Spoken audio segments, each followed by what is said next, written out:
Jim Winston here. Decades ago, when I was first getting into wine, there were two wines that intrigued me, maybe just because they sounded great. Chateauneuf-du-Pape was one, and the other was Pouilly-Fuissé.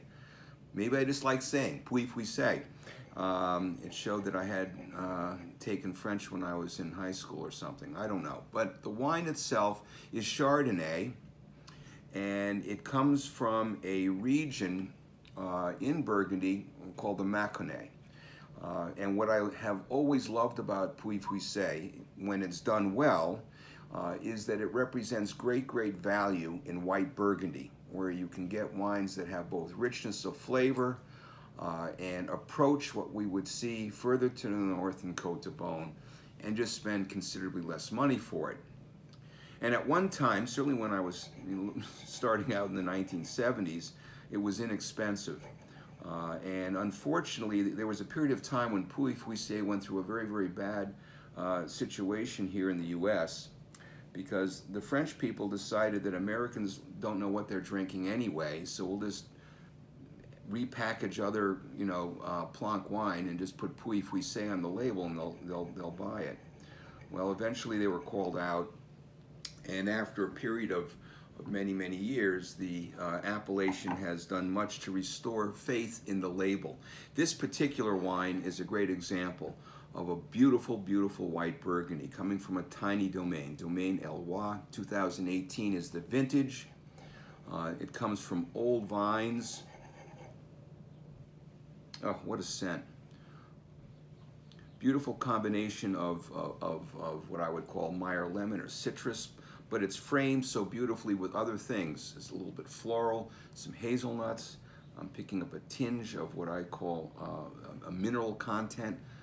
I think of it sort of like wet stones, wet gravel, something you'd experience on a hot summer day if you went outside your home, just smelled the world around you.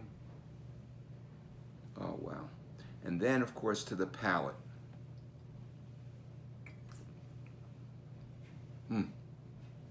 They just join together beautifully well. Balanced, soft, silky, clean, dry finish. Now here's something about this wine. Perfectly enjoyable today. I love the wine. This wine is going to get better. The wine is going to take on greater weight and complexity. The lingering aftertaste is just marvelous. Wonderful length.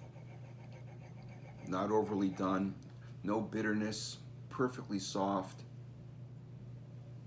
Nice level of acidity, which is important. It acts to cleanse your palate. It readies you for the next sip of wine or food. And yes, this wine is an exceptional wine to enjoy both on its own merit, also alongside of food. For example, tonight, I will be enjoying this wine with soft shell crabs.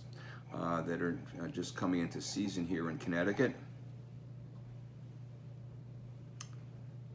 Well, let's see, soft shell crabs. Could also enjoy it with cheese.